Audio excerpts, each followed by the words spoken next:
Тъй като семейството, в което се родих, беше от левицата, то, както и всички останали в нашето село, и не само в нашето село, но и в съседните села, стана обект на ужасен терор. Левите ги изкарваха от къщите им и ги пращаха. Кой на заточение, кой в затвора. Семействата останаха майки и деца. Без баща животът е труден. Започнаха да бележат къщите. В която къща има партизанин в Балкана, ако един партизанин, един тиган нарисуван. Ако има двама партизани, два тигана. Но от германците лошо не сме видяли. Да ви кажа откровено, аз от германците само едно сбиване само стана и това беше, помня се много добре. Аз бях вече бая момченце. Кога беше най-лошо? Лошото стана след като се освободихме вече. След като вече Втората световна война ще приключи през май месец, даже Гърция малко по-рано, германците се изтеглиха. Като се изтеглиха, върна се Папандрео и почнаха да излизат партизани. 46-та, 47-ма година беше най-масово. Почнаха партизаните да идват вече да събират ти, които с леви мисли, къде бяха против царя. В селото ни само 3 семейства бяха монархисти. Другите бяха всички леви. Левите толкова разбираха от политика.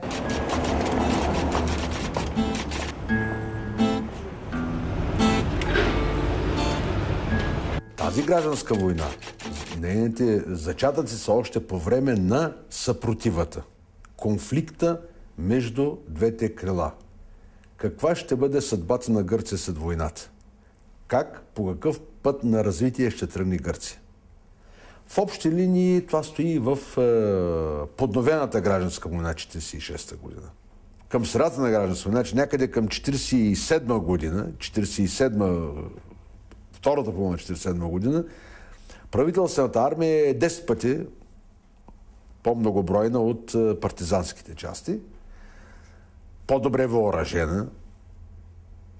Вече и ние имаме съответно в 1946 година имаме и плана Труман, доктрината Труман, с която доктрина Труман американците поемат ангажимента да въоръжават гръцката армия.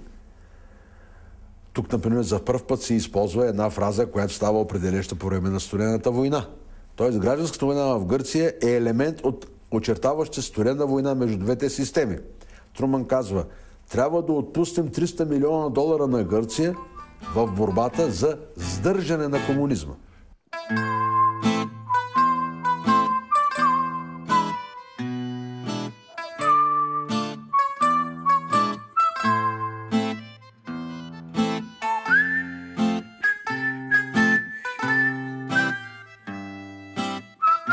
Идваха партизаните, те вече продоволствите и трябваше да се хранат, трябва да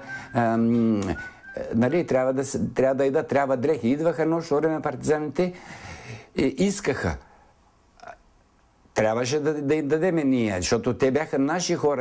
Το βράδυ ερχόντουσαν οι αντάρτες, την ημέρα ερχόντουσαν οι μάιδες, όσο λέγανε. По нощите партизаните слизаха по селата, стрелби, война, бам-бум, битки. Паляха къщите на тези, които преследват партизаните.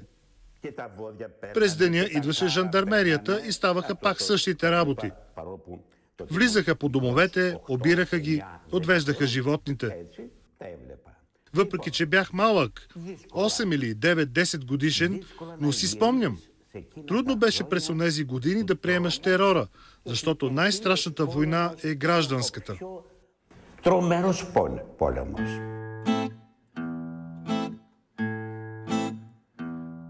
Драматичните събития в Гърция от 1946-49 година принуждават много партизани от комунистическите отряди да напуснат страната си. Според различни исторически източници, техния брой е между 20 и 50 хиляди.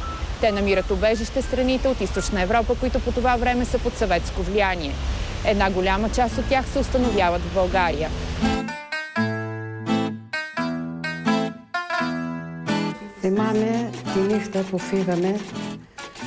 Спомням си нощта, когато бягахме заедно с братята ми и братовчедите ми. Беше полунощ, когато партизаните почукаха на вратата. Ние като деца се изплашихме и не знаехме кой е. Събрахме се заедно на куп всички дечица. И братята ми, и братовчедите. Майка ми и баба ми отвориха вратата и им казаха, че на другия ден, по-скоро на следващата вечер, трябва да напуснат селото и къщата ни и да вземат само малко багаж, който да натоварят на каруцата. Ние нямахме каруца. Взехме назаем от съседите. Натоварихме се на нея. Спомням си, бях облечена в една розова рокличка, с която ходих на църква. Боса, без обувки, без нищо. Като се качихме на каруцата, беше през нощта, затова беше студено, имаше и поледица. През март точно. Поехме по пътя към Димотико. Фашистите разбраха, че тръгваме и напускаме селото и започнаха да стрелят с куршуми, с светлини и гранати. Ние най-малките бяхме отгоре на каруцата, а двете ми по-големи сестри вървяха до каруцата, за да стигнем до река Марица. Имаше много вода. Биволите не можеха да продължават напред, за да излезем от водата. Накрая излязохме в едно село на границата и там ни разделиха от майките, бабите, дядовците, които бяха с нас. И оттам ни натовариха на камиони, мен и останалите деца от селото, и ни откараха в Народна република България. Вратикаме στην Λαϊκή Δημοκρατία Βουλγαρία.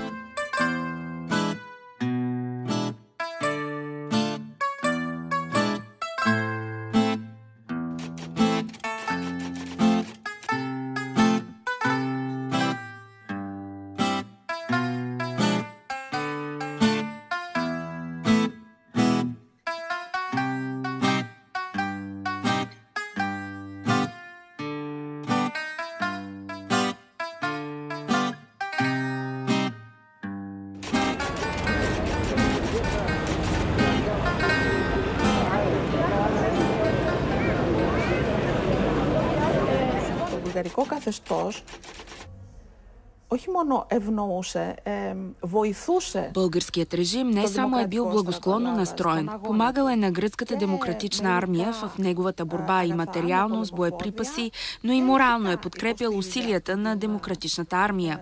Следователно е било благосклонно прието оттеглянето на негови войници и цивилно население на територията на България. Искам да кажа, че не е имало никаква реакция от страна на българските власти в тази ситуация. Приемат ги, не бих казала с радост, създава се една много трудна ситуация. За всички тези хора е трябвало да се погрижат, но от друга страна ги приемат благосклонно, защото са комунисти, борци против империализма, против капитализма, следователно братя. Αδελφοί.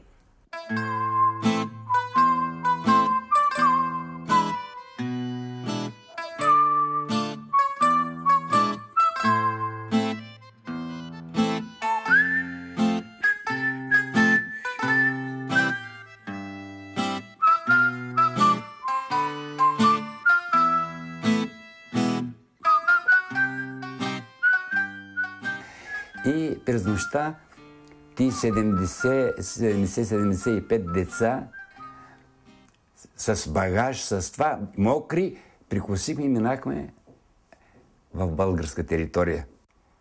Сутринта вече стана 9-10 часа, гледаме от към гръцката страна, троли са картечници, полицията срещу нас. Реката Недели около 150 метра сме, един друг си гледаме. Дойдоха два камиона, два големи камиона, помна. Качиха ни в камионите, ни закараха в Свиленград на гарата. На гарата имаше ни постройки, помна много добре, но карантинен. Там фактически тия деца ние бяхме вишлясали, бяхме, как да ти кажа, слаби, нехранени.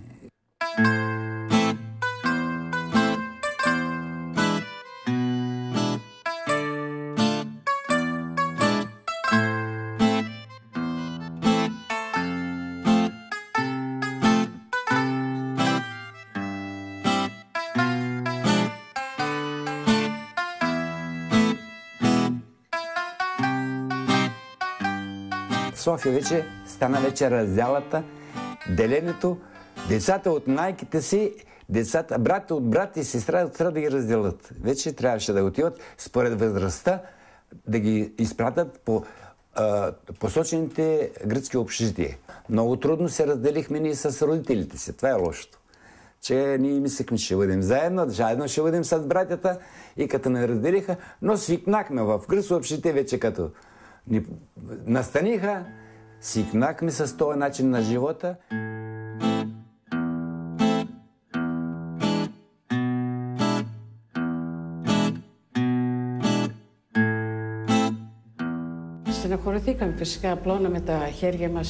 Натъжихме се, разбира се. Протягахме ръце, за да ни вземе обратно. Плачехме: мамо, мамо.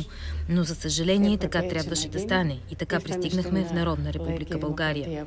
Тогава България нямаше тази възможност да се грижи за нас, да ни даде дрехи, обувки.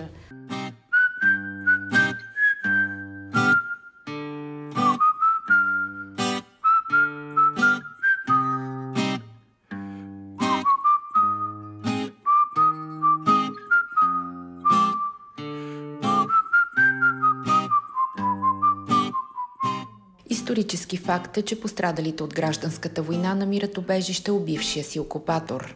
Καταρχάς, ο δημόσιος κομματικός λόγος και από τα δύο κόμματα. Държавната партийна линия и на двете страни, и на България, и на Гърция, е изтъквала, че външната политика на България, стремила се към разширяване на българските територии към съседните страни, е била политика изключително на предишния режим.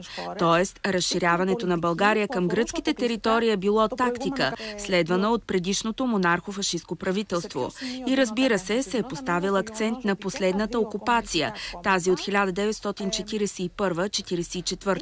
В какъв смисъл се е поставил акцент? Поставил се акцент върху факта, че и двете комунистически партии са развивали еднаква антифашистка дейност. При това са се изтъквали случаи, когато са си сътрудничали комунисти от двете, нелегални по онова време комунистически партии, българи и гърци, срещу фашисткия нашественик.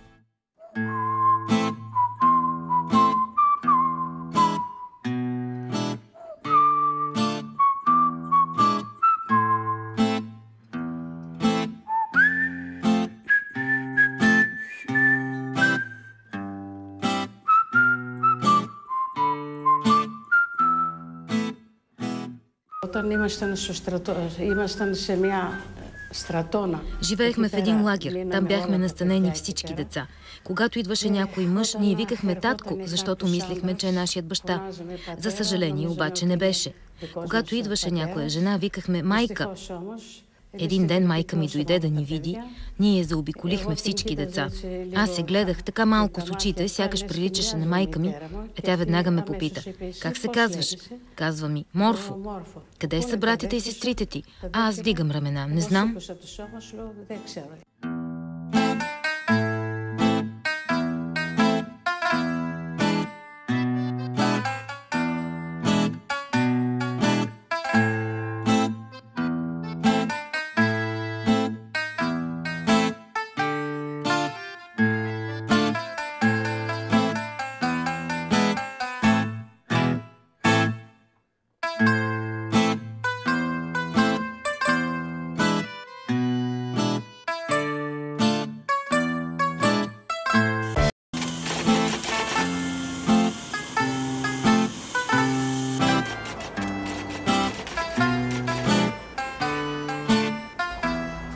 Имаше много деца, имаше около 500 деца и там бяха и други колежки, млади учителки.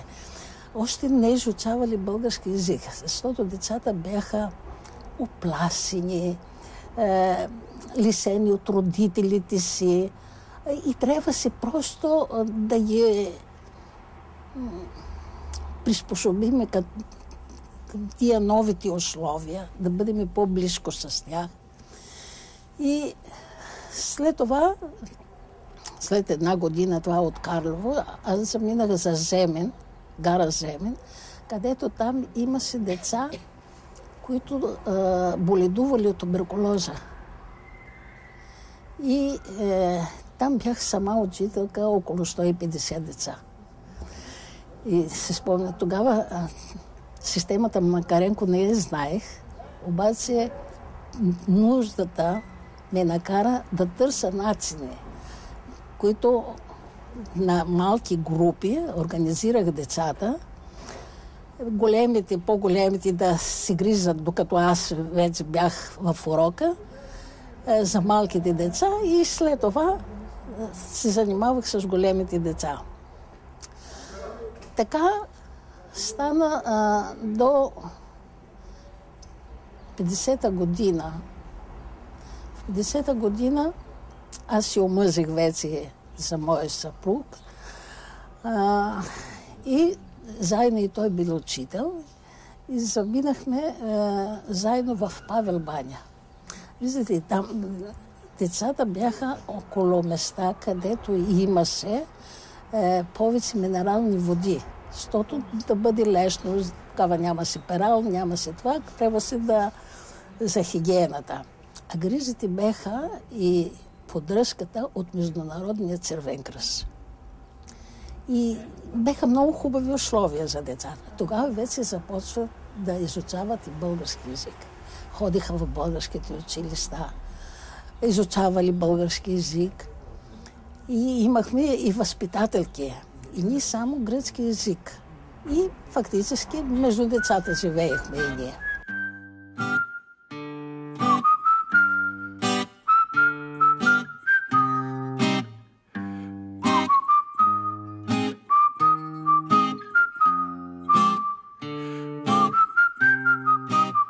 Εγώ ειδικά έχω τελειώσει το 1957.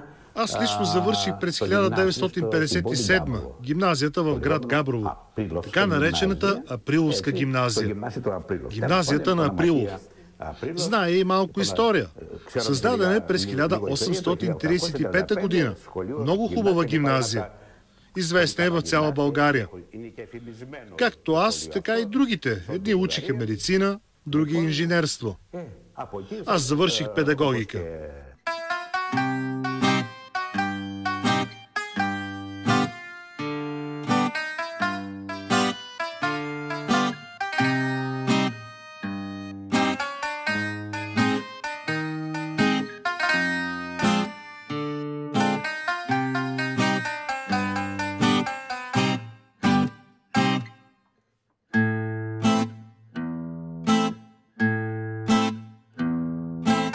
Όταν τέλειωσα το πανεπιστήμιο, μετά από След като завърших университета през 63-та, работих с гръцки деца.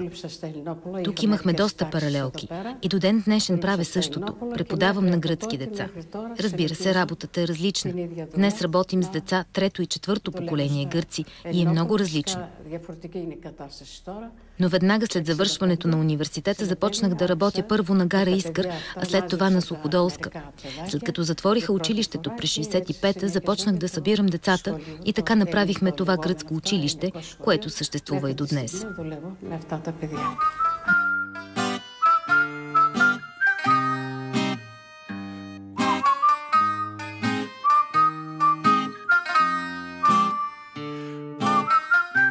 Габрово учихме 6 месеца езика, български език и ми изпратиха в Пловдив три момчета ни изпратиха да научим занаят в техническото училище. Тогава бяха трудови резерви, завърших го успешно и веднага още, щом завърших 51-53 година, назначиха ме на работа в завода Шлайфис.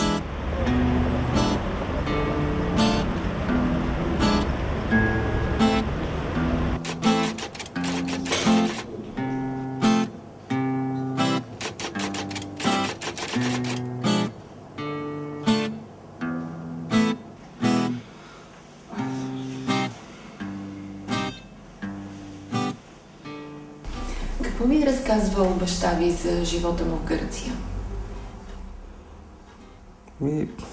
Не е бил лесен живота му, в смисъл родил се в доста многодетно и бедно семейство, въпреки че баща му е бил поп.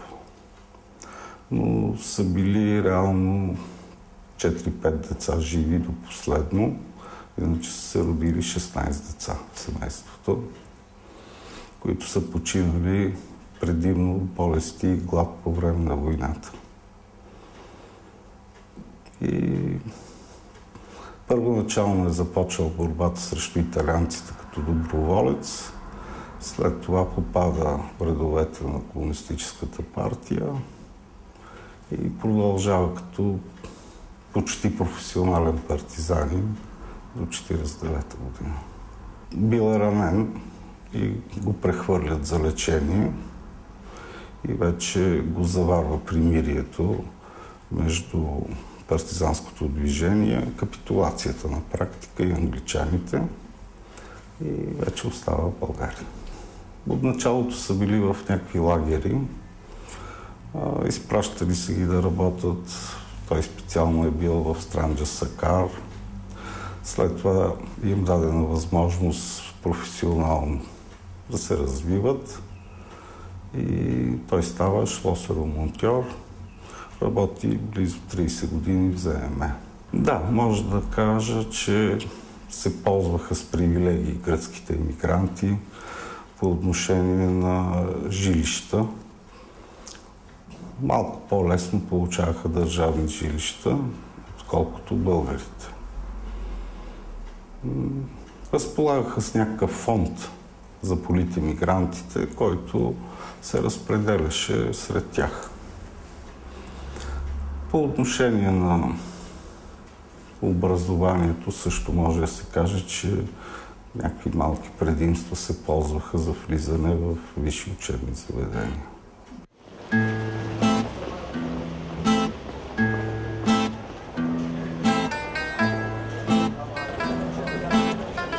Присъствието на гръцки политически имигранти в България се посреща с интерес от тайните служби на двете страни, които се опитват да ги вербуват за своите цели. Съдбата им се обсъжда и на секретни срещи между централните комитети на комунистическите партии на Гърция и на България.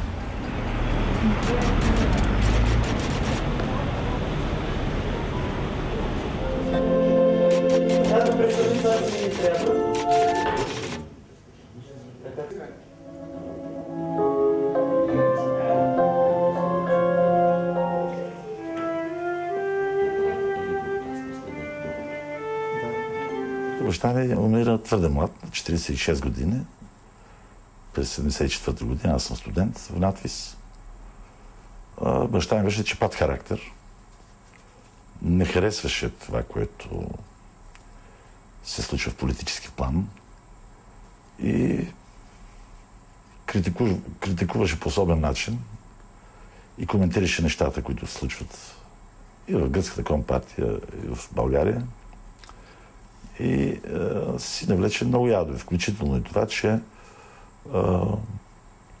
когато беше обиден от кмета на Ямбол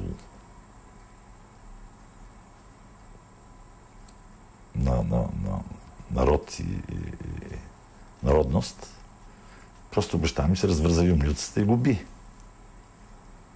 Нокаутира кмета за няколко секунди. И вие разбирате, че това не може да остане без последствия. И така, през 1974 година, аз, бидейки във Витис, научавам, че баща ми вече не е между живите.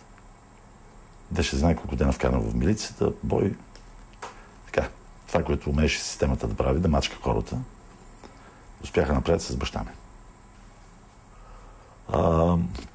Службите таиха голяма надежда, че аз вероятно ще бъда вербован от тяхна страна и на примамливи предложения да продължа образованието си в Англия. Това не се случи. Просто те глупово се надявали, след като се помогне на баща ми да се отиде, аз ще застана от тяхна страна.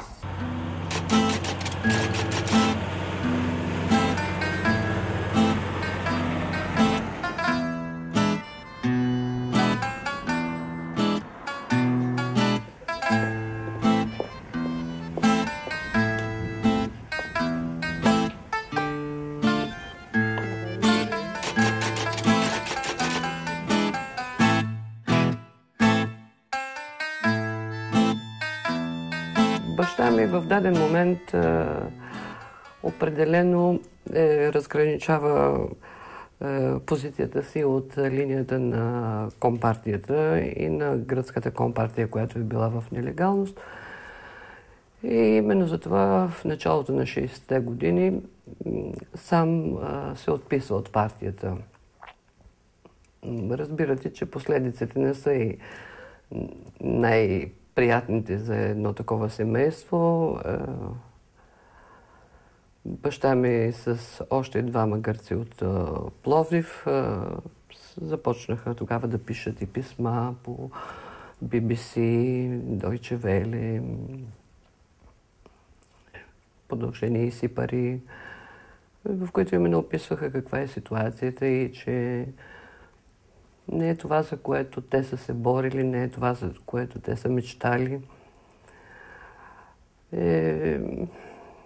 Автоматически почти всички гърци не забравят. Единствено, аз ходих на гръцко училище, което бе вечерно, но повечето страхуват се да говорят с нас, така че повече дружахме и с българите, разбирате. Другите двама, тази група от 3 души, които ви казвам, единият почина по време на операция, вторият казаха, че се е самоубил, той нямаше семейство. И това е един от много силните ми спомени. Връщаме се, аз бях с майка ми, връщаме се в Пловдив. И майка ми и сестра ми са на колене, плачат и молят баща ми да спре.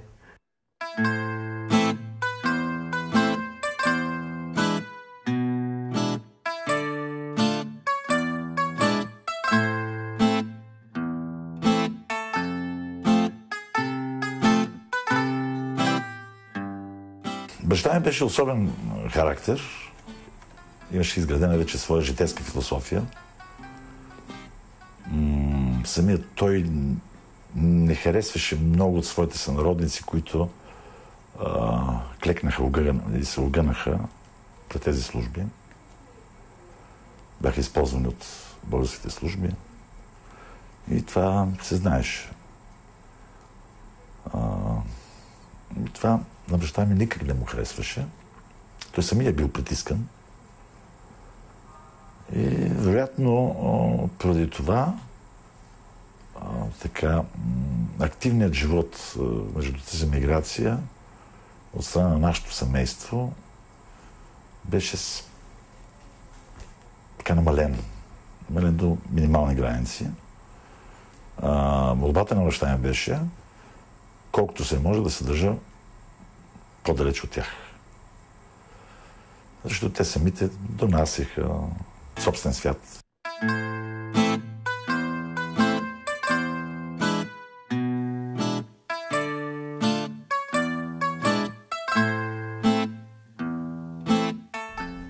С постоянното демократизиране на обстановката в Гърция, първият, който се опитва да преодолее раните от тази гражданската война е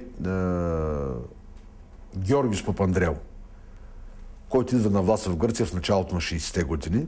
Той е начало на партията Съюз на центъра.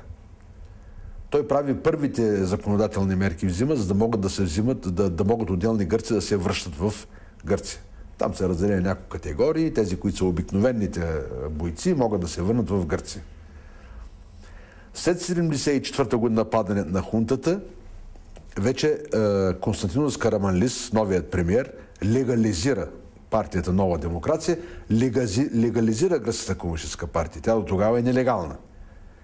И от този момент вече създават всички възможности и предпоставки за свободно връщане на гърците, като всички вече прегради отпадат с идване на власт на ПАСОК в 1981 година.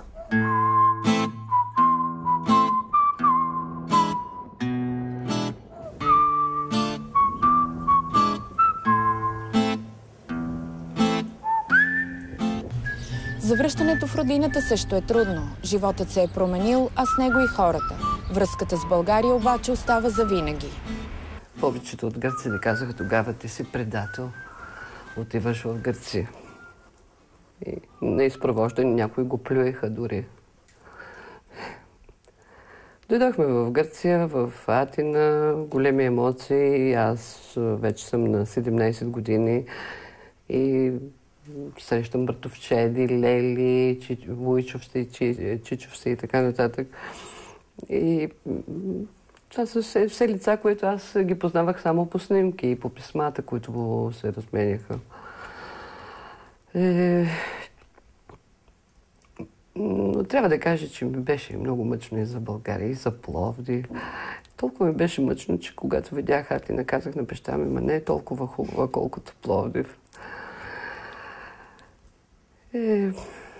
Не беше лесно, защото баща ми и майка ми бяха пенсионери, все още нямаше този договор между Гърция и България за клиринговата система, т.е. да получават и пенсиите си. Те вече са напреднала възраст и двамата, но мъчихме се по всякакъв начин да свържим двата края. И намериха се и тук комунисти, които плюгаха баща ми и му казаха, ти си предател, защо си тук? Не беше лесно. Аз да ви кажа, например, в 17 годишна вече родителите ми се стараеха да ме вкарат в такива компании, да се запозная с младежи на моята възраст. Още на първото парти, както казват тук, нали, аз съм седнала 17 годишна, все още така и много свита и чувам на момент, казвам, ето тук е една българка, ела да те запознаем. Отивам вкъщи, казвам, аз повече с тях не искам да дружа. Защо аз съм българката и ме гледат? Или пък имаше и такива, които куриози. Идваха и ме питаха, ма ти носиш чорапогашник на лонови чорапи? Имате ли в България такива чорапи? Отначало имаше много трудности, защото ние идваме, нямаме нищо. Нали? Трябва се да очакваме помощ от нашите братя. Но въпреки това много бързо се справихме. Аз 84-та година, 83-та през октомври се репатрирах. 84-та година аз започнах работа в едно частно училище. Оттам вече се запознах с други детски учителки, това, които се предали в института за учителките, учителски институт, и там ме извикали да изнасям лекции. Чу мой доклад един професор от това, а 85-та година започва се вече, 84-та година разкриваха, нали, дадаха вече право за висше образование на детските учителки, докато България беше 15 години по-напред. И искаха кадри. И той като разбра, че аз идвам от България и съм имала, знае, че съм работила по програмите и това, и веднага ме извикали. И отивам и постъпвам на работа като специалист. Започвам от начало пак, нали? Като специалист. Докато, например, чистачката получаваше 85 000 драхми, аз получавах 45 000. А след това вече трябваше да мина 3 години, като всяка година в събранието, в специални комисии виждаха моята работа. И станах анапилотичка фигетист, това е в доцентура като че ли това. И след 3 години станах вече професор. А аз въведах системата, това, което аз знаех. Разпространих в цяла Гърция българската система.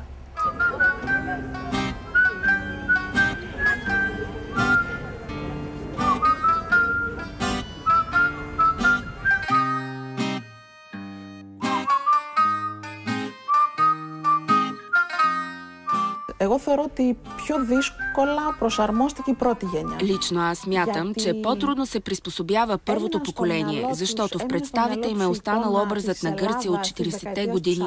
На Гърция такава, каквато се е оставили. Имали са много ярки спомени от нея. От друга страна, партийната линия е била неизменна, т.е. постоянна, една и съща, без да се променя, че Гърция е същата селско-стопанска страна, развиваща се, докато социалистическото общество се развива, напредва, има какво да предложи.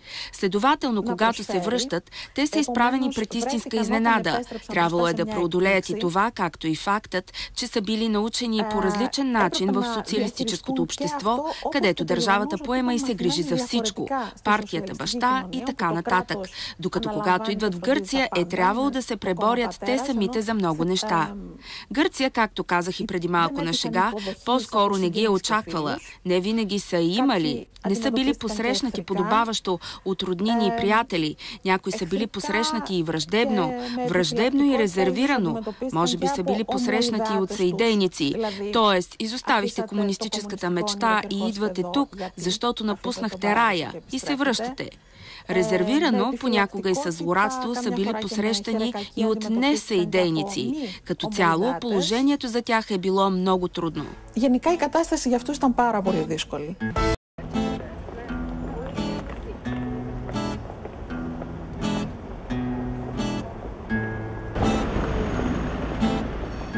Много политемигранти предпочитат да останат в България. Жена ми казва, пък и много приятели казват, да бе, ти си нарече по-голям българин от българите. И има вероятно някакво основание в това, защото аз така или иначе, такъв съзнателен живот,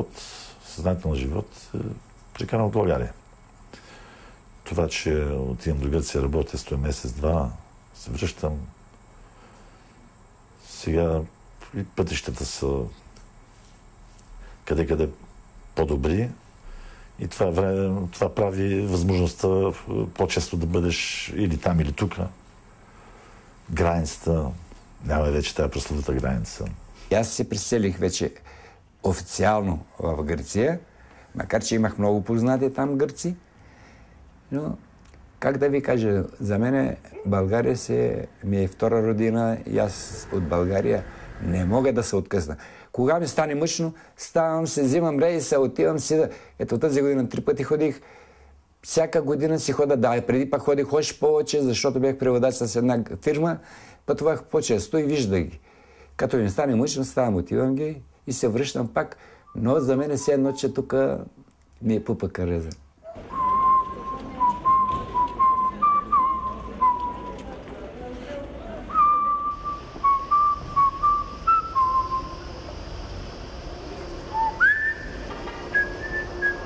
Днес от многохилядната група гръцки политически емигранти в България са останали малко над 700 души. Повечето от тях имат роднини и деца в Гърция, често пътуват до там, но живеят живота си тук в България. От някога оживение и пълен с хора клуб на гръцкия политически емигрант днес няма и следа. За тяхното съществуване напомня едно малко помещение, което се поддържа с помощта на гръцката държава и на 2-3 гръцки бизнесмени в София.